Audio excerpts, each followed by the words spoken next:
फाल्टो समयको भनौँ न बसी बिहालो भन्छ नि, बस्दाखेरिको चाहिँ नि फाल्टो कमाइ हो कि यो चाहिँ। यो तपाईँहरूलाई सिक्नलाई यहाँ कतिपय मानिसहरूलाई त के छ भने तालिम लिन आउनुहोस्, तालिम लिन आउनु जबरजस्ती कर लाउनुपर्छ, बुझ्नुभयो न। यो तालिम लिँदाखेरि घाटा छैन, तपाईँलाई नाफा छ। अझ यसमा तपाईँले अघि उहाँले भन्नुभयो नि यो मेसिन चलाउनु पनि जानुपर्छ।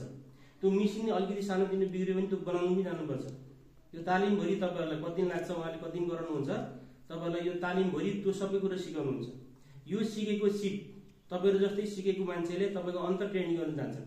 तपाईँ यहाँ सबैभन्दा अब्बल राम्रो तालिम लिनुभयो भने तपाईँहरूलाई अन्त पनि बोलाउँछन्। फेरि त्यो ठाउँमा तपाईँ तालिम दिन जानु प्रशिक्षण गरेर जानुहुन्छ, बुझ्नुभयो न।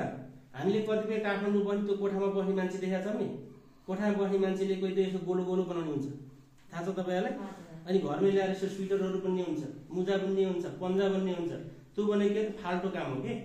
त्यो फाल्टो काम भनेको चाहिँ यहाँ पनि यस्तै हो। यो सिप सिक्नु हो भने हामीले एउटा चाहिँ अहिले एउटा कार्यक्रम गर्नु पनि के गर्छौँ, अहिले साउटार मन्थली उहाँदेखिलाई प्लास्टिक गिलास, त्यो प्लास्टिकको अहिले कोठे सालहरू ल्याउँछ नि, थालहरू, त्यसलाई चाहिँ नि वञ्चित गर्नलाई, त्यसलाई चाहिँ अब सिध्याउनको लागि, त्यसलाई त्योबाट चाहिँ वञ्चित हुनको लागि हामीले यो उत्पादन गर्नु खोजिरहेको छौँ। यो टपरी बुनेपछि बिक्री हुँदैन भने तपाईँले पिर गर्नै पर्दैन।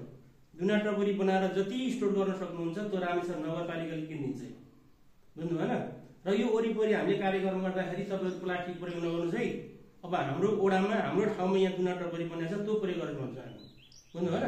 त्यसो भएर तपाईँहरूले यो हित चित्त मिलाएर एकदम हितभित्रदेखिको चाहिँ नि म सिक्छु भन्ने तपाईँले चाहिँ एउटा भित्र आत्मादेखि नै सोचेर यो सिक्नुहोस्, तपाईँहरूको लागि भलो हुन्छ है।